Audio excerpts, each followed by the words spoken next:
Eu gostaria muito que o brasileiro não perdesse essa característica, essa fama, de receber bem, de acolher. Bom momento, querido ouvinte! Eu sou Guilherme Andrade. Eu sou Angélica Uegima. E eu sou o José Augusto. E está começando o Papo de Calçada. Swingando, swingando, swingando, swingando. Swingando, swingando, swingando, swingando. Todo mundo dançando por quê? Para animar a festa, salve simpatia. Para animar a festa. Boa noite, bom dia. Então, pessoal, começando aqui mais um Papo de Calçada. Às vésperas aí do 7 de setembro, uma data muito especial. Então vamos falar um pouquinho sobre o nosso orgulho de ser brasileiro. Só que antes de começar, reforçando aqui alguns recadinhos. O primeiro é que está encerrando-se a pesquisa do Papo de Calçada. Então, se você ouve isso aqui no dia que saiu o episódio, se você é o nosso ouvinte mais assíduo de todos, que saiu o episódio no feed, você baixa e já ouve. Ainda dá tempo, tá? Até a meia-noite dessa quinta-feira dá para ir lá e responder. Passou esse prazo, nós agradecemos o seu esforço. E se quiser, manda um feedback pra gente na mensagem direta lá no Facebook ou então no Twitter, ou um comentário no blog. Todos os feedbacks são bem-vindos. E a vocês que participaram, né? Nosso muito obrigado. Reforçando aqui que nós estamos no Spotify, nós estamos no YouTube, é só procurar lá podcast Papo de Calçada que vocês nos acham, beleza? E aí, galera, começando aí, orgulho de ser brasileiro. A gente estava até comentando aqui antes de começar, né? A gente fala tanto mal do nosso Brasil que é até difícil achar um motivo para falar bem. Vocês têm aí algum motivo? Eu passei o dia pensando nisso. E aí eu acabei levantando 2 possíveis pontos. Então, baseado assim em contatos que a gente acaba gerando profissionalmente com a Gringolândia, com estrangeiros de várias partes, né? Da América do Norte, assim, mais especificamente Estados Unidos e alguns da Europa, eu diria que uma coisa que me chama atenção há muito tempo, há uns 20 anos já, diante deles, assim, eu vejo muito na situação profissional, tá? Mas acredito que isso valha para tudo. A gente sabe muito bem lidar com o imprevisto. Então, assim, por exemplo, vou exemplificar na minha área profissional. A gente que trabalha em campo, dentro do mato, lidando com os bichos, a gente lida direto com situações que a gente não tem como prever sobre o comportamento dos bichos, sobre como que eles vão se comportar, o que vai acontecer, outros bichos que não são os que a gente está estudando. E a gente acaba tendo um jogo de cintura para, não, agora como é que faz? Agora eu tenho que desenrolar isso, agora corre para cá. Que não é a improvisação, é o imprevisto. E eu percebo que eles não têm jogo de cintura. Tudo é tão mais certinho, tudo é tão mais exato, né? Então eu diria que essa é uma grande qualidade nossa, de brasileiro como um povo. O fato de a gente ter essa flexibilidade, que talvez seja justo isso que causou o jeitinho brasileiro também, né?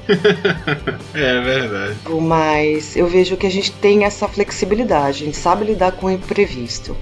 Outro dia eu tava até ouvindo uma entrevista do pessoal que mexe com jogos, sabe? Produz jogos de videogame, essa parte de programação, né? Que vai lá para os Estados Unidos para mexer com isso, que os grandes estúdios são lá, as grandes empresas são lá. E eles comentando que o profissional brasileiro ele é muito requisitado lá justamente por causa disso que você está falando. Porque aqui eles não têm os mesmos, vamos dizer assim, o mesmo equipamento, sabe? Os mesmos softwares, as coisas de ponta, e com o que tem faz o melhor possível. Quando tem o melhor equipamento, a melhor estrutura, os caras dão show, porque tá acostumado, né, ao pouco, ao que não tem quase nada. Isso é bem legal mesmo. E você falou aí do jeitinho brasileiro, é bem capaz mesmo, porque você não tem recurso, né? O que você vai fazer? Tem que dar um jeitinho daqui, um jeitinho dali, fazer alguma coisa, né? Pedir uma ajuda, improvisar, realmente faz muita parte, né? Então, isso tudo abre muito pro improviso, né? Pra gambiarra, pro improviso e tal. Mas acho que, assim, eu não vejo nem por esse lado só. Eu vejo pelo fato de a gente não ficar perdido diante de uma situação inesperada, diante de um imprevisto. A gente não fica ali, não chega numa situação profissional, técnica, e olha para a situação e fica perdido, fica estressado, entra em pânico. Isso também pode acontecer, claro, né? Mas diante de mesmas situações que eu passei junto com profissionais estrangeiros, eu vejo que eles ficam muito mais perdidos, assim, porque todo jogo de cintura é muito mais difícil deles terem. A gente tem isso bem mais. Então, claro, eu não sei o que alimenta qual que é a causa, qual que é a consequência do jeitinho brasileiro, da gambiarra, do improviso. Eu acho até que um retroalimenta o outro, não tem muita relação de causa e consequência, sei lá. Mas eu não falo nem tanto no improviso, eu falo no imprevisto. E nas relações pessoais também, né? Então, situações que eu passei assim com colegas de profissão, mas em situações mais pessoais, né? Idas para campo, situações de viagem e tal, que já não eram mais técnicas. As relações interpessoais, assim, sabe? A gente pode fazer isso de um jeito muito mais fluido. Eles são, né? Então, a gente tende a ter mais jogo de cintura. Eu entendo assim. É mais informal também, né? O brasileiro, ele tá mais acostumado ao dia a dia ali, igual você falou mesmo. E fazendo um paralelo, assim, por exemplo, né, o nosso futebol.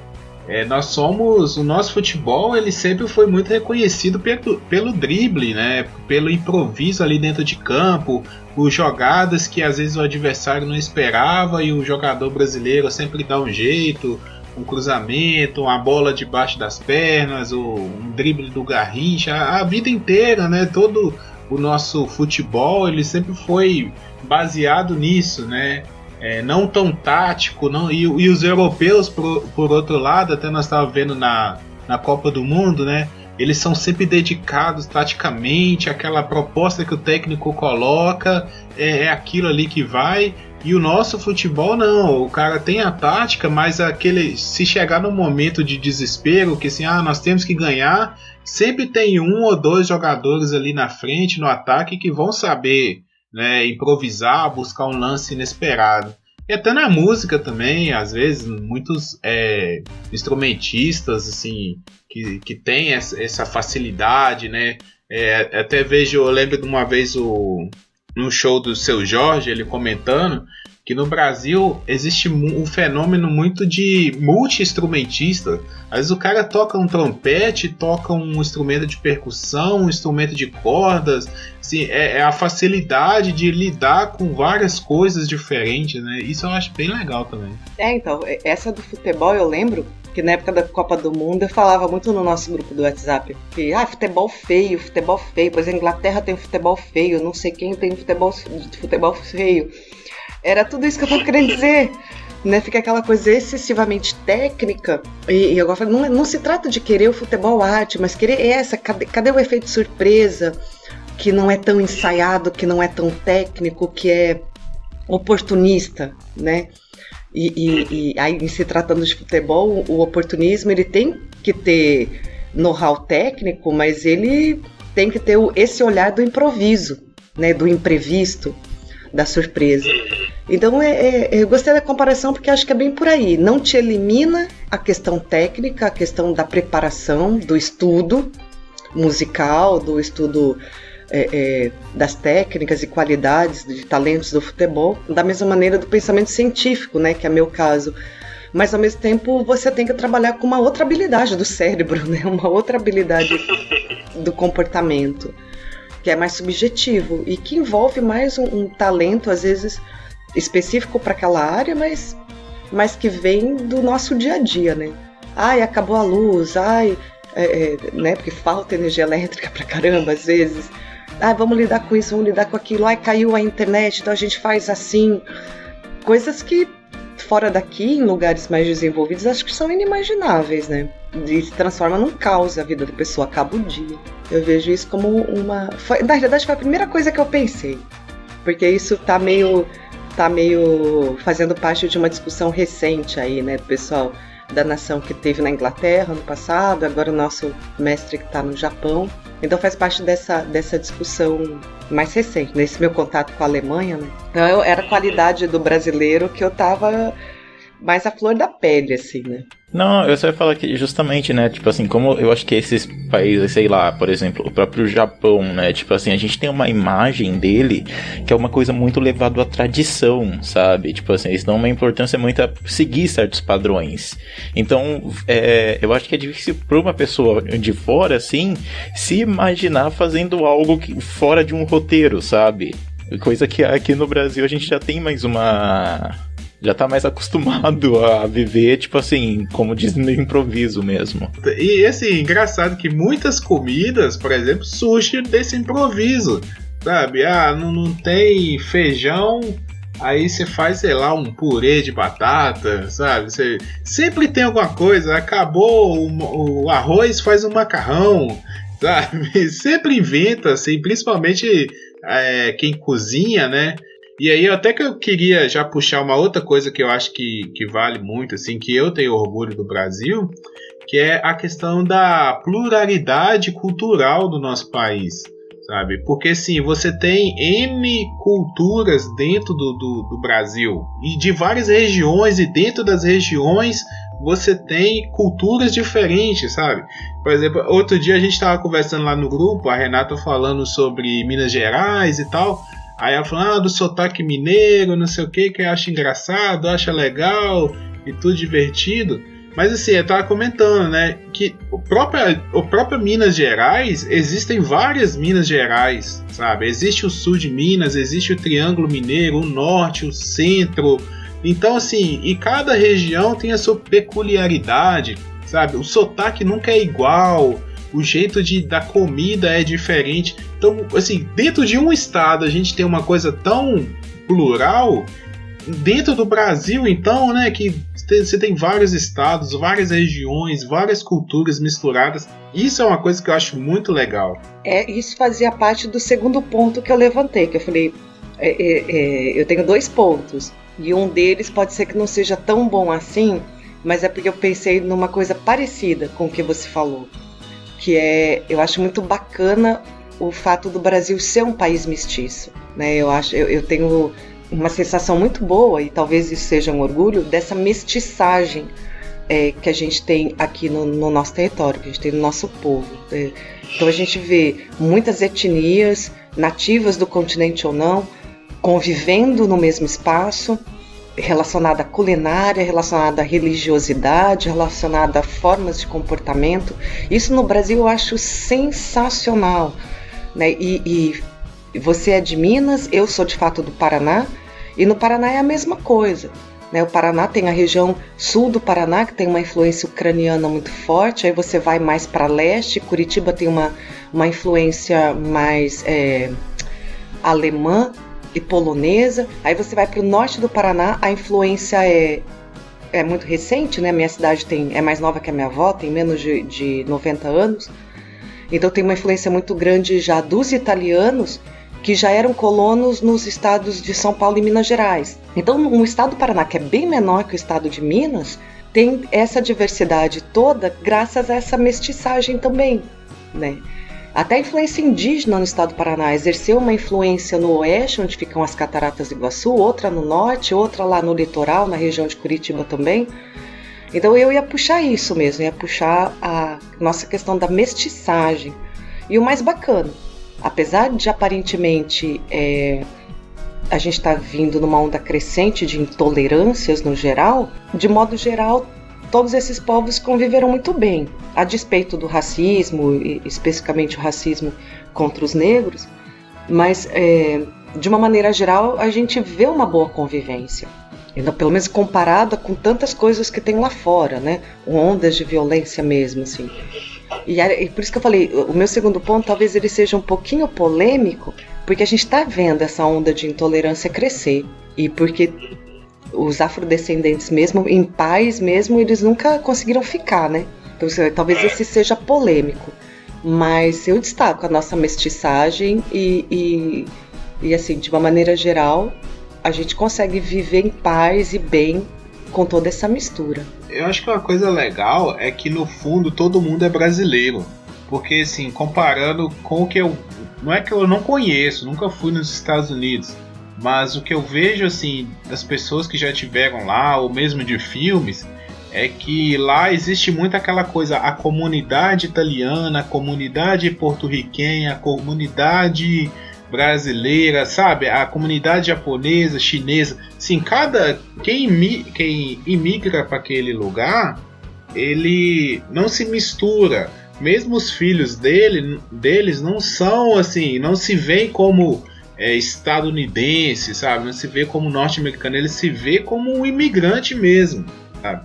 E aqui no Brasil, a gente tem essa coisa boa, que eu acho, de sempre abraçar quem vem, sabe? Nós somos muito calorosos, assim, nós somos muito bem receptivos, porque, por exemplo, quando uma pessoa vai para um outro país e ela vai aprender a língua daquele lugar, ela carrega um sotaque.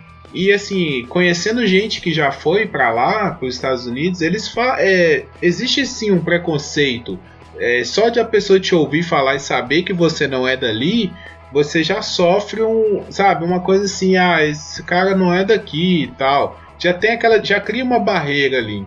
E aqui no Brasil a gente tem uma coisa engraçada, que quando a gente vê alguém que vem de fora falando a nossa língua, mesmo com dificuldade, a gente acha a maior graça, a gente acha legal, sabe? Só pelo esforço da pessoa de falar como a gente fala, sabe? Isso é tudo demonstração de como que a gente sabe receber, sabe acolher. Não é à toa que tem muita gente que vem pro Brasil e se sente bem, sabe? Se sente bem recebido, mesmo com todos os problemas, violência, essas coisas. Mas muita gente vem pro Brasil e gosta por causa disso. Porque fala assim, não, o brasileiro ele sabe te receber, ele sabe te tratar como igual. Então, assim, eu acho que o brasileiro ele tem essa característica de todo mundo é brasileiro, sabe? Pode ser filho de japonês, pode ser filho de alemão, pode ser filho de pessoas que vieram da África. Não importa a sua origem. Se você nasceu aqui, você é brasileiro e ponto. Essa é uma característica que eu gostaria que a gente não perdesse. Porque eu noto também, assim, eu tenho notado isso mais recentemente, que tratar bem o pessoal que vem de fora, às vezes também é uma questão muito depende de como vem. Então, se ele é um turista, se ele é uma pessoa que não está vindo de uma maneira submissa, de uma maneira cabeça baixa, tá tudo bem. Mas quando o Brasil recebeu aquela onda de imigrantes do Haiti, isso já não se tornou tanta verdade, né? Eles foram hostilizados em vários pontos do país, quando recebeu também... Aí tudo bem que aí tem uma outra questão, então deixa pra lá, eu ia falar dos médicos cubanos, mas aí tem toda uma outra questão mais ideológica, mais política. Então não, me concentrar nos haitianos. Os venezuelanos também, né? O que acabou de acontecer...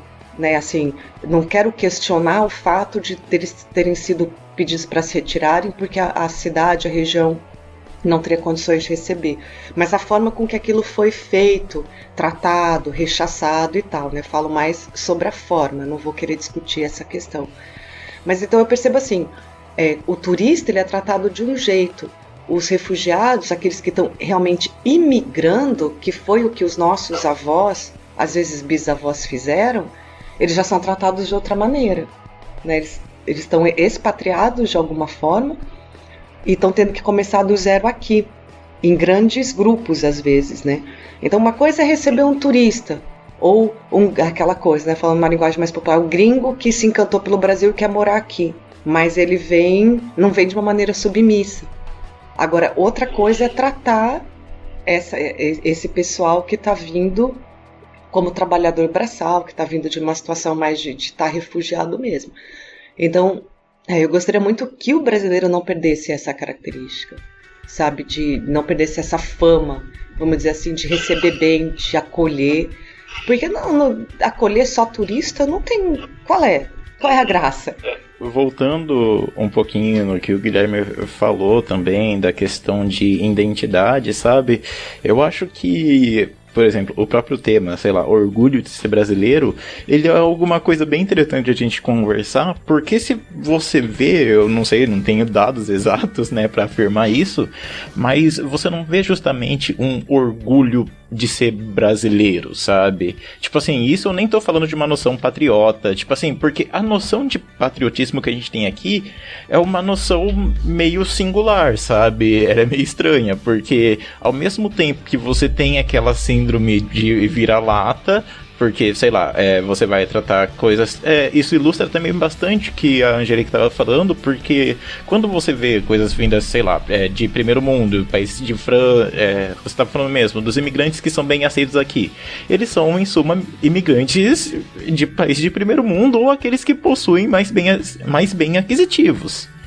Então, tipo assim, fica muito nesse negócio de que o brasileiro é bom, porém aqui a gente vai puxar o saco do gringo, ao mesmo tempo que rola muito desse negócio de você se apresentar muitas vezes como aqui sendo um país onde as pessoas não se orgulham de morar aqui, sabe? Vai muito de... Por exemplo, daquela própria característica que, sei lá, a própria miscigenação que tem aqui, às vezes rola essa dificuldade de você se identificar com alguma coisa mais bem definida do que você é. Como, por exemplo, o próprio Guilherme estava falando que em certos países você tem lá uma comunidade hispânica, você tem uma comunidade negra, você tem uma comunidade de colonos e tudo mais. Aqui já não, aqui já houve mais uma miscigenação racial enorme. Então a gente não vê, tipo assim... Aqui é bem comum você conhecer pessoas, eu, por exemplo, que não faz ideia dos seus descendentes, sabe? Sim, eu mesmo, meu sobrenome é Peixoto Andrade. Eu não sei, sim. Eu sei que Peixoto é português. Mas não sei se teve algum português da minha família, sabe? Não sei. Então, e essa questão de identificação familiar mesmo, eu acho que é algo que atrapalha a identificação como nação, sabe? Porque, tipo assim, você pode falar, beleza, a pessoa nasceu aqui, então... Tranquilo, mas isso não é o suficiente para caracterizar alguém como fazer parte de uma nação. Porque, por exemplo, sei lá, se eu sou brasileiro, nasci no Brasil, eu vou para os Estados Unidos, eu não vou passar a ser estadunidense. Muita gente tem aqui, para definir como brasileiro, são mais um grupo de tanto de etnia, quanto de cultura, quanto de costumes. Então, quando a gente não se identifica... Por exemplo, sei lá, você vê uma onda de muitas pessoas que não se identificam com esses costumes brasileiros e passam a um certo louvor a costumes de fora. Por exemplo, brasileiros que não gostam de certas características culturais daqui e passa a louvar certas características culturais de fora. Então, isso atrapalha um pouco nessa identificação mesmo como nação. Como a gente tem um país muito grande também, são muitas poucas características que une, por exemplo, alguém que vou pegar os extremos, né? Alguém que é lá de Roraima, Pará, com alguém que é lá no Rio Grande do Sul, Santa Catarina, Paraná, sabe? Assim, são muitas poucas coisas que fazem essas pessoas terem as mesmas características, sabe? Sei lá, a língua. Todos falam português. Nem é português, né? É uma língua brasileira, vamos dizer assim, um brasilês, não sei como é que chamaria, porque a gente não fala mais o português há muito tempo. Mas cada um tem o seu dialeto, cada um tem seu sotaque, então não tem como você falar que numa conversa alguém de sei lá, Florianópolis vai entender o cara que é lá do Acre, sabe? Ou mais perto, o cara que é do interior de Minas Gerais, sabe? Eles falam coisas totalmente diferentes, a cor da pele é diferente, os traços do rosto às vezes são diferentes, porque um pode ser mais indígena, o outro mais europeu, né? A linhagem ali, as características, né? Mais indígena, mais europeu, mais negra. Então, assim, realmente eu acho difícil a gente se caracterizar, né? Dessa coisa de somos todos brasileiros, a não ser pelo fato de ter nascido no território brasileiro. Mas isso tudo é doido, né? O Brasil é um país continental, é um país mestiço e continental. Quer dizer, dá-lhe diversidade e distâncias físicas, geográficas, aí nessa questão toda de identidade. Eu concordo bastante com esse ponto de vista. Assim, existe uma dificuldade muito grande de ter uma identidade brasileira. Por isso que, assim, às vezes eu fico um pouco chateado com alguns comentários, assim, chega em época da Copa do Mundo, as pessoas dizerem, brasileiro só é patriota na época da Copa do Mundo. Eu vejo isso de um jeito tão diferente. Eu vejo isso porque é um esporte de massa no mundo todo, o esporte mais popular, eu acredito, no mundo todo, que movimenta multidões com mais facilidade, é a hora que a gente está falando a mesma língua. E querendo ou não, o futebol, tipo assim, por mais que seja proeminente no Brasil, ele tem todo esse impacto mundial por ser um esporte de extremamente fácil acesso, sabe?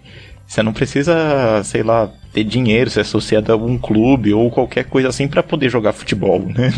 É uma bola, 2 chinelos e joga a bola. Então, e considerando o Brasil, quer dizer, a mesma facilidade que alguém de uma cidade bem desenvolvida na região sul, vamos pensar lá, Pomerode, né, Santa Catarina, que até pouco tempo era a cidade de maior índice de desenvolvimento, melhor qualidade de vida e tal, com alguém que está num vilarejo em alguma região bem distante da Amazônia, ou do estado do Amazonas, do estado do Pará, ou aqui mesmo no interior de Pernambuco. Quer dizer, eles têm o mesmo acesso, é uma bola, o campo, pessoas para jogar.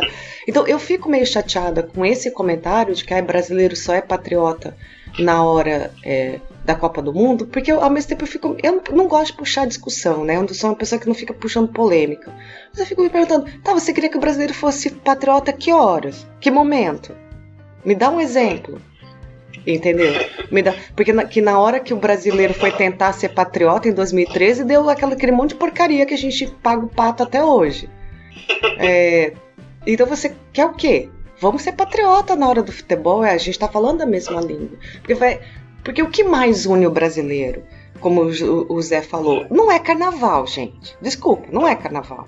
Entendeu? Porque não tem o carnaval nem tem o mesmo significado no país todo. Nordestinos, me desculpem, não é o São João. Porque o São João não tem o mesmo significado no país todo. O que mais une, né? Então o futebol... O feijão com arroz. O feijão com arroz, Então, e isso também é perigoso porque cria essa imagem estereotipada, sabe? Do brasileiro alegre, samba, nada acontece feijoada, sabe?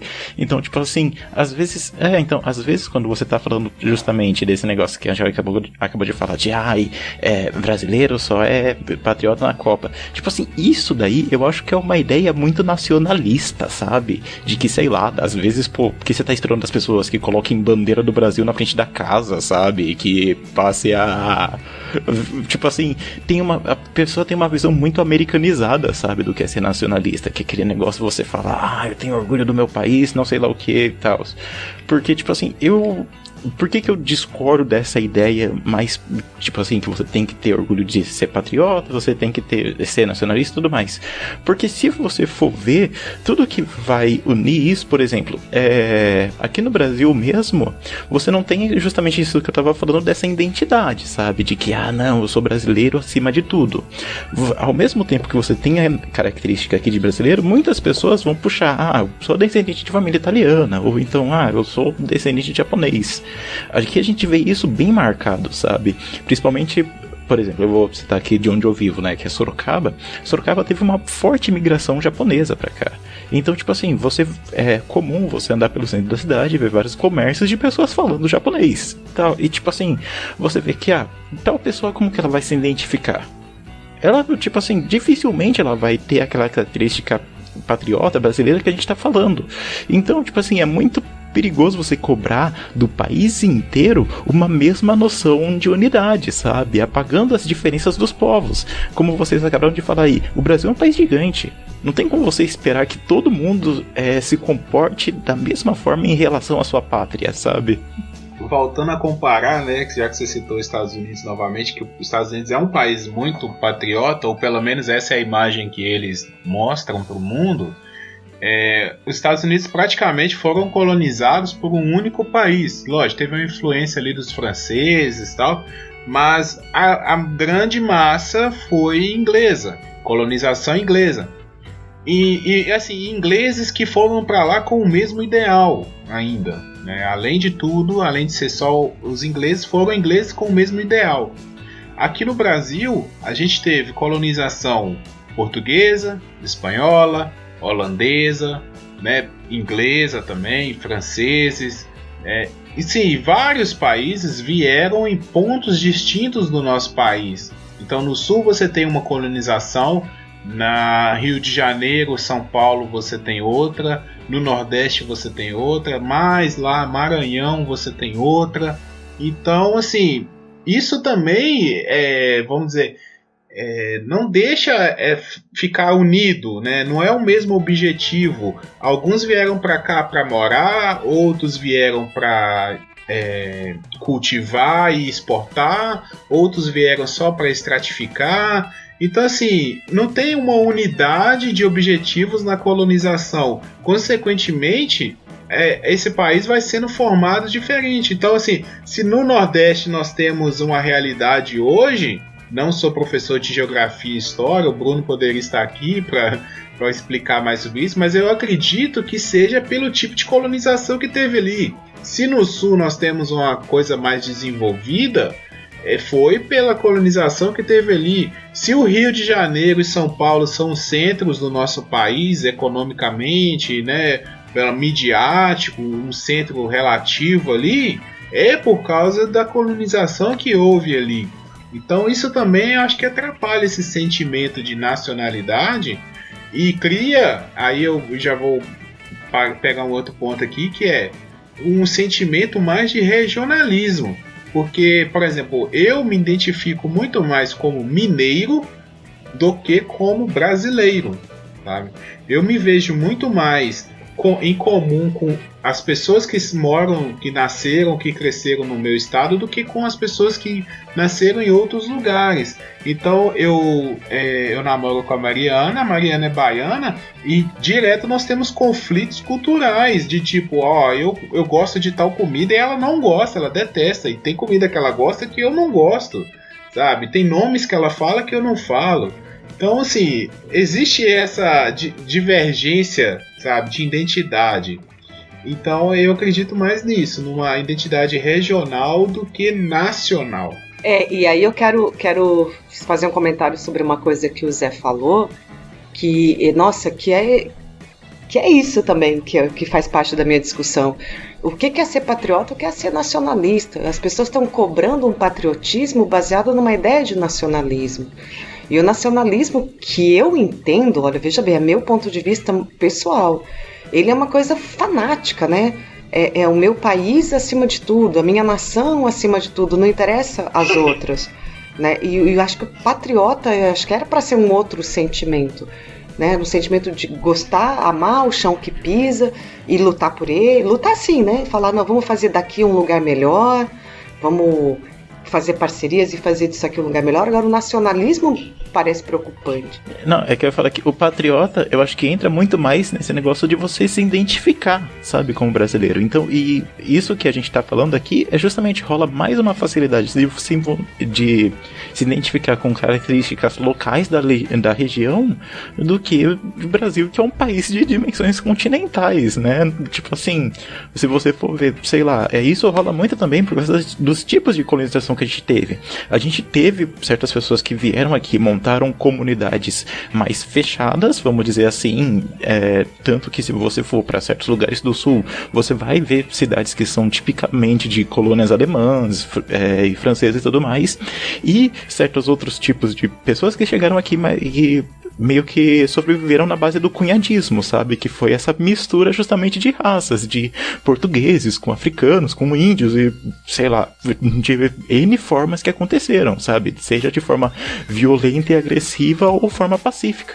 Isso aí, pois é, e aí o Guilherme fala do regionalismo, nossa, total, tanto que volta e meia eu passo por alguma situação, eu tenho 12 anos de Recife, né? 12 anos é um tempo considerável, né? Ainda mais para quem chegou aqui com 30 e poucos e não com 60 e poucos, né? Então, eu volto e me vejo em situações que eu falo, nossa, isso foi tipicamente sulista, peraí, gente, como assim sulista, né? Eu só não sou, é Brasil, né? Então essa do regionalismo é muito forte na gente. Tanto que às vezes a gente não fica feliz com a conquista de uma região, entende? Você está falando, por exemplo, uma escola pública do Ceará participou enviou aluno para participar da Olimpíada Mundial de Matemática. Aí os alunos daquela escola pública do Ceará pegaram 3º lugar na Olimpíada Mundial de Matemática. Você vê o Ceará comemorando, o Nordeste comemorando. O restante mal toma conhecimento. No máximo olha a notícia e fala, pô, que massa, que legal. Né? Pô, tava representando o Brasil. O Brasil ficou em 3º lugar na Olimpíada Mundial de Matemática de ensino, sei lá, fundamental, equivalente ao ensino fundamental. Pô, era pro Brasil inteiro estar soltando rojão. Né? Você vê aquilo regional, muito no estado do Ceará e depois, assim, pra região Nordeste e tal. Então esse regionalismo é realmente muito forte aqui entre a gente. E claro que isso é bacana, né? Eu acho isso também muito bacana. Mas eu ficaria mais feliz se isso fosse um pouquinho mais integrado.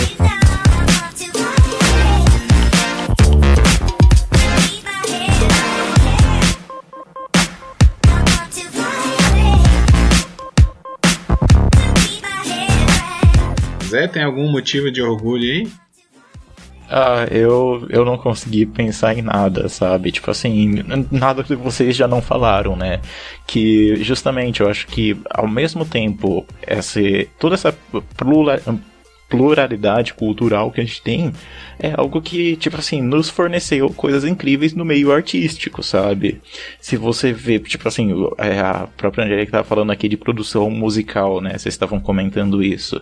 Tipo assim, você vai ver, pelo fato, né, de ter muito essa cultura aqui do multi-instrumentista, a gente vê em ritmos tipicamente brasileiros que fazem essa brincadeira, sabe? Essa conversa com outros ritmos de fora. Então, isso vai gerando coisas novas, sabe? Se você for ver também na própria literatura, em certos movimentos artísticos, tipo assim, a gente tem muito nesse negócio graças à Semana de 22, sabe? Que é até mesmo odiada por alguns, mas rola esse negócio do manifesto antropofágico, sabe? Daquilo que você vai comer, daquilo que você vai comer aquilo que é de fora, né? E você vai adquirir aquilo que você gosta e produzir algo novo, mas só que com base na sua identidade, sabe? Seja essa identidade brasileira no geral, ou mais focada, sabe? Uma identidade sulista, uma identidade mineira, uma identidade nordestina, entre outros. E, tipo assim, eu acho que o brasileiro ele tem muito, por causa justamente disso, acho que ele é muito puxado para esse lance do cidadão do mundo, sabe? Por um lado, a gente pode não ter uma identidade definida do que é um brasileiro, mas ao mesmo tempo isso é mais puxado para um lado, sei lá, que é antinacionalismo, sabe? Tudo bem que você vai ver certas pessoas que vão cobrar isso, sabe? Mas eu discordaria delas. Então, tipo assim, você vai ver essa facilidade, sabe? Em lidar com estrangeiros. Você vai ver todo esse jogo de cintura, sabe? Que é característico da gente. Justamente por não se prender a certos costumes e tradições que são, sei lá, que muitas vezes são na base de, sei lá, de instituições mais antigas e tudo mais. Faz sentido, né? Por a gente não ter tanta identidade como uma nação, a gente tem mais facilidade de aceitar aqueles que vêm de fora e tal. E o ponto que a Angélica estava comentando lá sobre a questão dos imigrantes, né, que agora está tendo mais e está tendo uma rejeição e tudo, eu acho que depois de muito tempo, eu não me lembro quando a gente teve uma imigração de povos, de pessoas com condições econômicas piores, né, menores do que nós, do que brasileiros. Realmente eu não me lembro, assim, a gente teve europeus, japoneses, até chineses. Chineses chegaram muito aqui, né, nessa última década, veio muito chinês para cá, pelo menos na minha região aqui. Mas eles são pessoas assim, que já se isolam mesmo, eles não fazem muita questão de aprender a falar português e tal. Mas é um fenômeno, acho que novo, assim. A gente teve os haitianos há um tempo atrás, agora está tendo os venezuelanos mais lá na região do Nordeste, lá do Norte. E Realmente é uma coisa a se pensar, né? Que quebra um pouco essa questão aí do bom receptor, né? Do bom anfitrião, que é o brasileiro. Então, eu acho que justamente é por isso que é perigoso, sabe? Essa visão mais nacionalista, sabe? De, Brasil acima de tudo, estão... Por exemplo, o pessoal, se você for ver, analisar tudo isso mesmo, ó, por exemplo, você tem haitianos há alguns anos atrás, você tem hoje os venezuelanos, e se você, eu não sou nenhum sociólogo nem nada, mas eu acho que se a gente for parar para analisar e ver de onde vinha esse ódio contra imigrantes, vai ver que são funções completamente político-ideológicas. Sabe, que são países mais, vamos dizer assim, não tem aquela imagem, sabe, de desenvolvimento e de riqueza como possui, sei lá, uma Alemanha, um Japão e entre outros países que a gente recebe aqui de uma maneira bem mais hospitaleira, sabe? Eu ia puxar uma coisa mais ou menos por aí, assim, porque como de um lado da minha família... eu descendo do lado paterno, eu descendo de imigrantes japoneses, e a onda de imigração japonesa é muito recente, tem pouco mais de 100 anos. Do outro lado, do lado materno, uma parte do lado da materno veio da Itália, aí numa onda de imigração um pouco mais antiga. Então eu conheço as histórias de ter ouvido falar. Eu diria que para eles, eles vieram em navios inteiros, né? Repletos de imigrantes. A maior parte veio com alguma profissão, a maior parte às vezes veio com uma graninha, mas uma parte significativa veio para substituir a mão de obra escrava negra, né, dos cafezais e tal. Então eles foram inicialmente muito mal recebidos, sim, porque a maior parte desses imigrantes vieram com uma mão na frente e outra atrás. Era o país deles pedindo. No Japão foi assim: pelo amor de Deus, sai daqui, a gente não tem como sustentar, vai embora daqui, porque a gente precisa se livrar dos miseráveis. No Japão foi assim, né? Então eles não foram tão bem recebidos assim, não. Naquela onda de imigração de 1908 e tal, não foi uma coisa muito amigável, não. Agora, os chineses e coreanos que vieram mais recentemente, eles já vieram fugindo de um regime ditatorial. Eles não vieram numa onda de miséria. Foi quase uma fuga de ditadura, né? Então eles não vieram na miséria. Então, por mais que aqui no Recife teve uma onda grande também, que eles não consigam se socializar, até porque eu não sei o que é passar por gerações dentro de um país ditatorial, né? Não sei como as pessoas ficam, né, nas questões sociais, pode ser consequência disso, mas eles vieram morando nas suas próprias casas, entendeu? Vieram abrindo pastelaria, restaurante, queira ou não, a comida deles é muito bem aceita. Abre em qualquer esquina que abrir uma pastelaria, um lugar de comida chinesa, vai se dar bem. Então eu acho que onda recente mesmo de imigração de povos sem casa, sem comida, com uma mão na frente e outra atrás, eu acho que a última deve ter sido a dos japoneses. Então a gente só fica com as memórias dos outros. Eu acho que a nossa geração, a geração dos nossos pais, já não presenciou mesmo.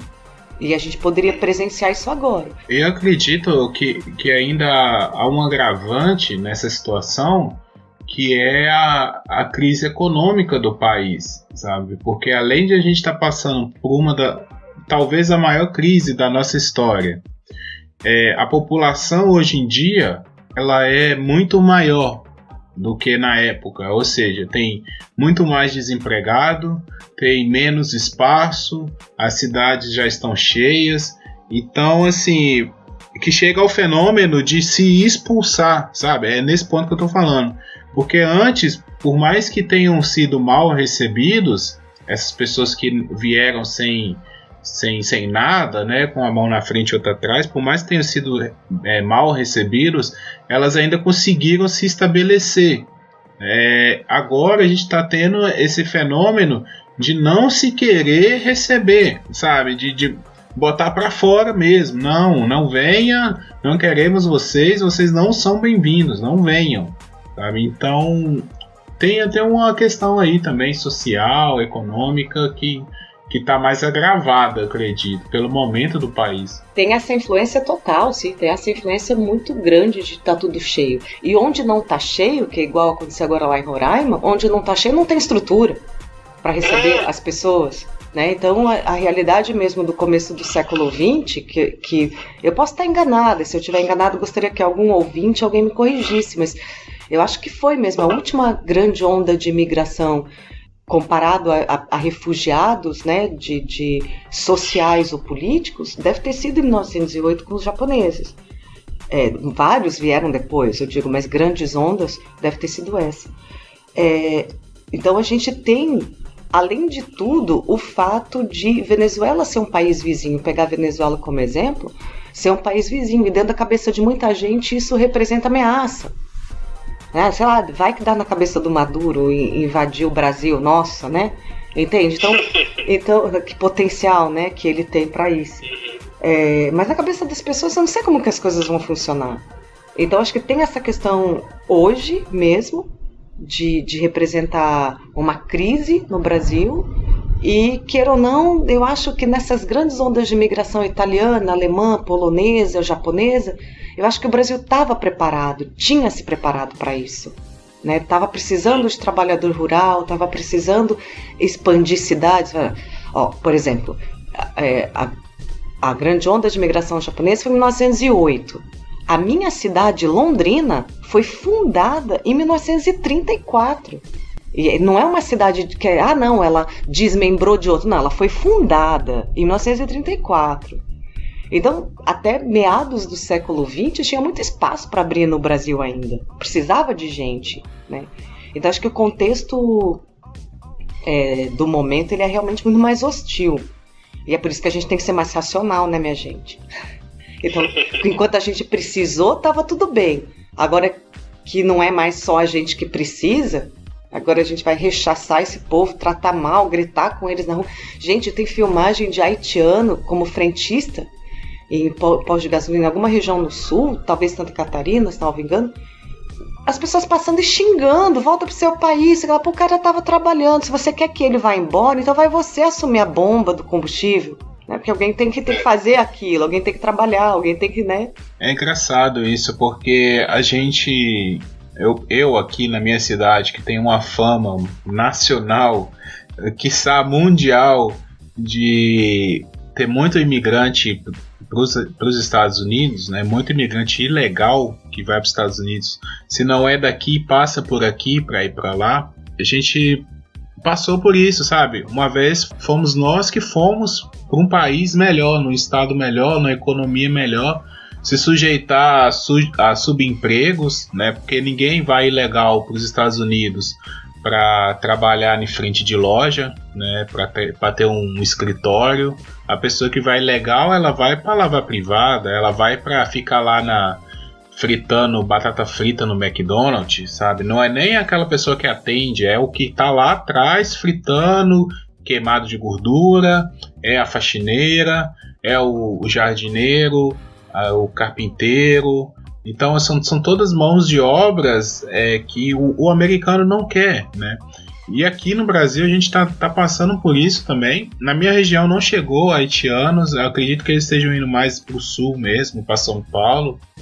Então, a gente vê situações assim, a gente pensar, né? Porque muitos brasileiros passam por isso e a gente vai, né, fazer essas pessoas também passarem por isso. Então, a gente não está sendo melhor do que ninguém, né? Então, se não quisermos entender, se a gente não quer entender que tem brasileiros que passaram e passam por isso, que pelo menos a gente lembrasse que as nossas gerações anteriores passaram, entendeu? Então, tratar esses refugiados ou esses imigrantes atualmente aqui no Brasil com essa hostilidade é possivelmente tratar teu avô, teu bisavô, quando chegou ao Brasil. O que é? É revanche agora? Né? Então é revanchismo isso? O que é? Então, às vezes, se não caiu a ficha que se você tiver que sair do Brasil, pode ser que seja assim que você seja tratado, para se mudar, para morar em outro lugar, não passa isso pela tua cabeça, mas sei lá, então tenta lembrar como é que pode ter sido com as suas gerações anteriores, já que é muito comum, é muito grande o número de descendentes de italiano, pelo menos, né? Mais recente.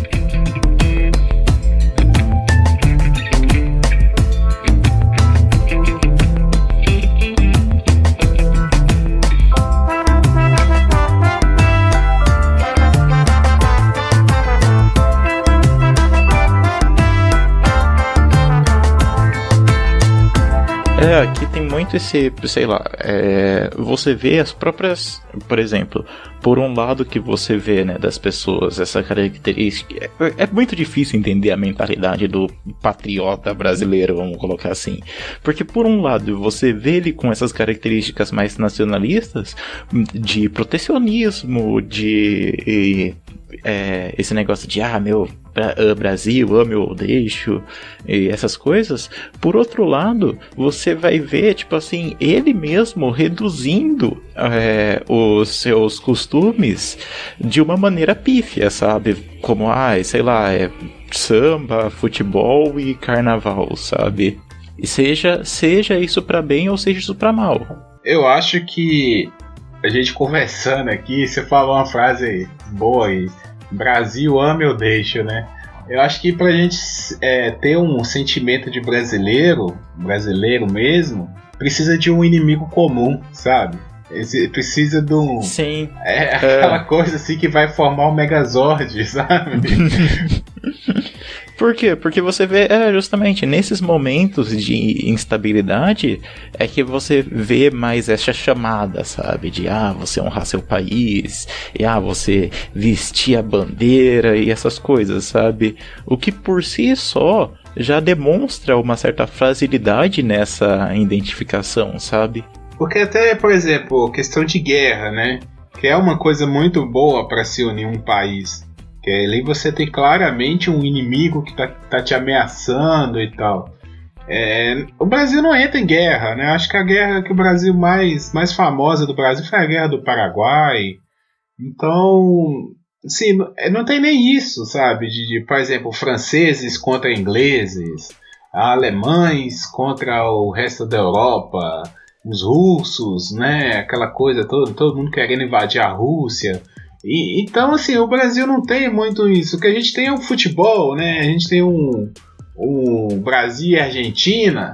Mas mesmo assim, o Brasil e os argentinos nem ligam tanto pra isso. É mais coisa de brasileiro mesmo. É mais negócio pra manter uma narrativa, sabe? Justamente pra nutrir, sabe? Essa coisa de que a rivalidade no esporte e tudo mais. Mas, tipo assim, justamente, tipo, você vê que os países que têm essa mais noção nacionalista são os países com um caráter mais bélico, né? Sim, foram forjados, vamos dizer assim, né? Porque realmente foram formados a partir de guerras e tal, territorialmente. E falar isso daí puxa um negócio bem interessante, porque justamente, se você, por exemplo, se seu país está em guerra e você não tem essa noção nacionalista, como que você vai chamar pessoas pra lutar pelo seu país, sabe? Engajar as pessoas, né? Engajar, né? Tipo assim, por exemplo, que nem tem a propaganda própria estadunidense, né? De que, você, americano, proteja os seus valores, não sei lá, e tudo mais, sabe? Esse negócio bem American Way of Life mesmo. Tipo assim, se rolar uma guerra no Brasil, você não imagina os jovens indo se alistar loucamente, sabe? Pra poder combater pelo seu país. Cara, e às vezes a gente nem gosta, a gente quer ser dispensado, né? Pra que vou lá acordar 6 horas da manhã, 5 horas da manhã pra marchar no quartel? Pra que isso? Não tem sentido nenhum. O Brasil não vai entrar em guerra e tal. Justamente, tipo assim, eu vejo mais esse negócio de nacionalismo mais como uma questão de que, o que tá por trás dessa narrativa, sabe? De orgulho do país, de orgulho dos costumes e tudo mais. Tipo assim, é super legal você ter orgulho das suas origens, de onde você veio, mas isso muitas vezes é usado em prol de benefício de terceiros. Assim como no próprio Brasil, né? Você vê que é muito usado em benefício de terceiros o próprio, vamos dizer assim, ódio que o brasileiro nutre pela sua própria cultura. Isso é uma coisa... Então, isso é uma coisa que eu não entendo, sabe? Porque, assim, tudo bem, você não gostar, né, não se identificar, é uma coisa, entendo, beleza. Agora você ter o famoso complexo de vira-lata, né, de sempre botar, brasileiro é uma raça ruim, brasileiro não presta, brasileiro é tudo malandro, é tudo... Sabe, eu acho que isso às vezes atrapalha mais do que ajuda, sabe? Cria mais ainda um sentimento de que nós não somos nada, nós não temos qualidades, nós, sabe, não é assim também. Eu acho que quem não gosta, acho que também não deveria falar mal, sabe? Ah, beleza, não sou um brasileiro, porque eu não me identifico com... Eu acho que justamente quem faz esse comentário, ele tá reduzindo, sabe, o que seria uma cultura ou qualquer coisa assim brasileira propriamente dita. Porque é essa pessoa a que resume o brasileiro a, sei lá, a preguiça, a malandragem e a tantas coisas assim, sabe? Então, tipo assim, você tá negando toda uma pluralidade que a gente tem aqui, seja étnica, seja cultural, principalmente cultural, né? Então, tipo assim, você tá negando isso e colocando, tipo assim, Brasil é só bunda, futebol e malandragem, sabe? Você acaba se unindo. Quando você for ver, tipo assim, aqui é algo enorme, sabe? O que a gente rende de, sei lá, de diversas formas, é muito rico, sabe? A nossa produção, tanto cultural, que a gente tá focando bastante aqui, né? Aham. Mas assim, até por aí, então, eu acho que uma coisa que une o brasileiro, buscando aqui, né, fazendo uma forcinha para tentar achar alguma coisa que une o brasileiro, eu acho que além da criatividade, que a Angélica até já tinha comentado, eu acho que é o bom humor. É típico, acho que da maioria do brasileiro, saber lidar com bom humor com situações adversas. Então, por exemplo, os memes, né, é um reflexo que aconteceu alguma coisa ali na televisão, imediatamente você já tem um meme. E assim, é compartilhado pelo Brasil inteiro, todo mundo entende aquilo ali, todo mundo acha graça. E a coisa que o brasileiro tem com o meme na internet, com a piada rápida, com o raciocínio rápido, e conseguir fazer uma graça com isso, é uma coisa muito interessante, no mínimo interessante, sabe? Sim, eu acho que isso une a gente, de saber, além de saber driblar as adversidades, é saber fazer isso com bom humor e com um alto astral. Momento cultural.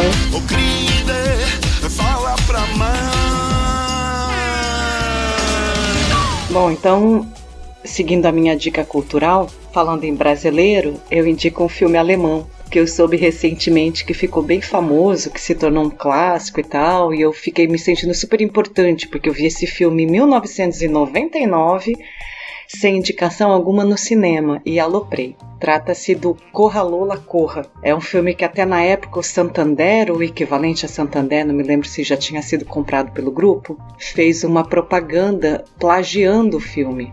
Bom, você pode assistir Corra Lola por vários pontos de vista, né? O fato de ser um filme só pelo olhar de filme diferentão, falado em alemão, nos anos 90, né?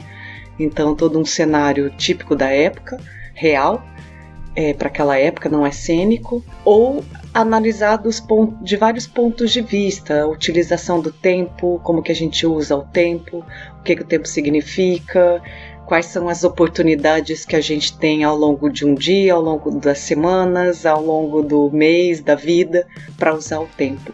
E quantas oportunidades a gente tem.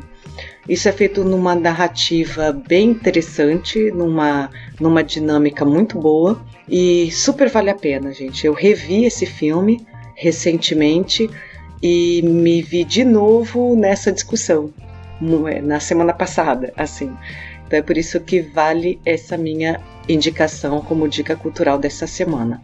Então, agora tá meio difícil, né? Porque essa semana eu não absorvi nada, tipo assim, de filme, de música, mas então eu vou aproveitar para falar de um livro que eu comecei a ler. O nome do livro já é também uma indicação que eu acho que a Renata vai gostar, né? Porque é algo sobre a área dela. Mas é o livro Psicologia Cultural da Mídia. do Giuseppe Menini. Eu não sei como se pronuncia o nome dele, enfim, ele é um psicólogo italiano. E esse livro ele trata justamente dessa relação meio dialética, sabe? Que tem tanto entre a psicologia e a mídia de massa. Porque ele vai, por exemplo, eu tô no começo do filme, mas ele já vai tratar justamente sobre a imagem que é construída tanto do psicólogo dentro da mídia quanto para a mídia, sabe? Tipo assim, que muitas vezes ele vai ser a pessoa que vai estar, sei lá, dando um certo aval científico para os comportamentos que a mídia vai gerar, ao mesmo tempo que ele tem aquele caráter mais de especificidade, sabe? É bem interessante, ele fala bastante, né, sobre a formação cultural que se dá com o impacto do rádio, da TV e como isso gera a gente como indivíduo, sabe? Tá aí, psicologia cultural da mídia. O primeiro que eu queria indicar, eu não sei se eu já indiquei aqui, mas é um filme. Eu acho que se eu não indiquei, eu já comentei em algum lugar. Mas é o filme Tempos de Paz, é um filme brasileiro. Ele é protagonizado por Tony Ramos e Dan Stuba. E conta a história, e eu tô indicando ele justamente que eu lembrei dessa coisa toda de falando sobre imigração, né, da época das guerras, os imigrantes europeus que vieram para trabalhar no Brasil. E ele trata de um imigrante polonês que veio fugindo, né, do Hitler, daquela questão toda, e para entrar no Brasil. E ele era um artista, mas ele veio para trabalhar nas lavouras do Brasil, né? Até o discurso dele é esse: o Brasil precisa de mãos para a lavoura. E o Tony Ramos, esse é o personagem do Dan Stuba, e o Tony Ramos, ele é um agente da imigração, só que esse filme ele passa no final da guerra, só que as diretrizes do país ainda são de tempos de guerra, não mudaram para diretrizes de tempos de paz, né, que seria mais fácil de aceitar imigrantes. E nessa coisa toda, o Dan Stuba tem que provar que ele quer vir trabalhar, e o Tony Ramos, né, ele é polonês, ele é comunista, o Brasil não aceita comunistas, e tem aquela coisa toda. Ele faz uma proposta, um desafio, né. Primeiro ele descobre que o personagem do Dan Stuba, ele é um ator, e ele fala: tudo bem, já que você é um ator, eu vou te fazer uma proposta. O seu navio vai zarpar daqui a tantos minutos, você tem que me fazer chorar. Se você me fizer chorar, você fica no Brasil, senão você volta. Aí desenrola, cara, são dois personagens o filme inteiro, praticamente, sabe? É só os dois. Parece que é adaptado de uma peça de teatro. Mas é maravilhoso esse filme, cara. Esse filme é muito... assim, eu recomendo para todas as pessoas que me perguntam sobre um filme brasileiro. Eu sempre falo esse filme, que ele é muito, muito bom. E a outra indicação, rapidinho, é que a gente tava falando de rap, né, no episódio passado e tal. E aí eu fui pesquisar e tinha muito tempo que eu não olhava coisa. A gente acabou falando de Sabotagem. Então eu queria deixar aqui um álbum do Sabotagem. Sabotagem, Uma Luz que Nunca Irá Se Apagar. Ele é uma coletânea, né, vamos dizer assim, as melhores músicas do Sabotagem. Então, para quem quiser conhecer, né, nós não citamos muito assim o Sabotagem. Ele era um artista fora do tempo dele, realmente. Ele era muito avançado, né, em questão de rima, de flow, da dinâmica dele como rapper, a questão de se adaptar. Ele ia pro samba. Ele naquela época lá, anos 80, anos 90, eu acho que ele já é mais anos 90, mas ele já pegava aquela coisa de botar um samba, botar um outro ritmo dentro do rap. Então fica aí a dica: Sabotagem, Uma Luz que Nunca Irá Se Apagar. É isso aí então, galera. Valeu, Zé. Valeu, Angélica. Valeu a todos vocês que nos ouvem, vocês que nos toleram. Já são mais de um ano aí fazendo esse podcast. Estamos vindo para uma nova etapa aí, encerrando o ano daqui a um tempo, encerrando mais uma temporada. Estamos muito satisfeitos com a sua participação, com o seu download. E a gente continua na campanha, né, Zé? Para mais ouvintes. Então, se você ouve, colabora aí, passa pro coleguinha, passa o feed para frente, indica, né? Fala, tem uns caras aí que fazem um trabalho legal e tal. Ouve esses caras, é maneiro. Tal. E se você está nos ouvindo pela primeira vez, comenta lá no nosso blog, ou então manda uma mensagem, comenta no post do Facebook, no Twitter. Se quiser nos seguir, é @papocalçada, tanto no Facebook quanto no Twitter. Tá? Ou então curte a nossa página lá, é só pesquisar Papo de Calçada Podcast. Tem uma pizzaria, eu acho que a pizzaria tá ganhando muito seguidor. Eu acho que a galera que tá curtindo o Papo de Calçada e tá indo lá na pizzaria. Gente, não é na pizzaria. Se vocês entrarem lá e ver umas cadeiras, uns negócios, umas fotos de pizza, de show, não é essa página, é a outra. É só procurar Papo de Calçada Podcast, tá bom? Então não tem erro. Segue a gente lá, indica pro coleguinha, marca o colega, coloca seu fulano, ouve isso aí, sabe? Muito legal. Indica lá, compartilha o post, tá joia? Isso ajuda muito a gente. Como eu falei no início do programa, nós estamos agora também no Spotify, que é para ajudar, né? Aquele seu amigo que não conhece sobre feed, tem preguiça de entrar no blog, manda lá o Spotify para ele, tá? Fala assim, tá no Spotify, ouve aí rapidinho, vê o que você acha.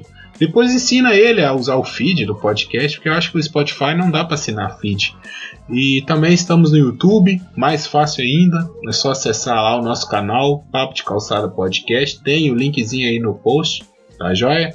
O YouTube, gente, seria muito bom que vocês ajudassem a gente no YouTube, porque o YouTube é uma fonte de renda futura, mas para isso a gente precisa de um mínimo de seguidores lá.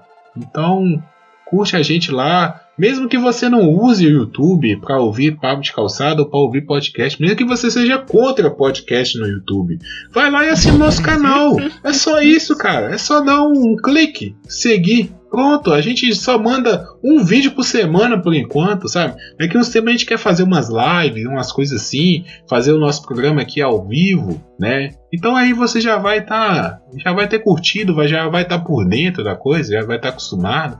Dá uma dedada na sineta lá também, que a sineta avisa quando tem vídeo novo. Então fica por dentro aí. Não é isso, Zé? Muito bem pontuado.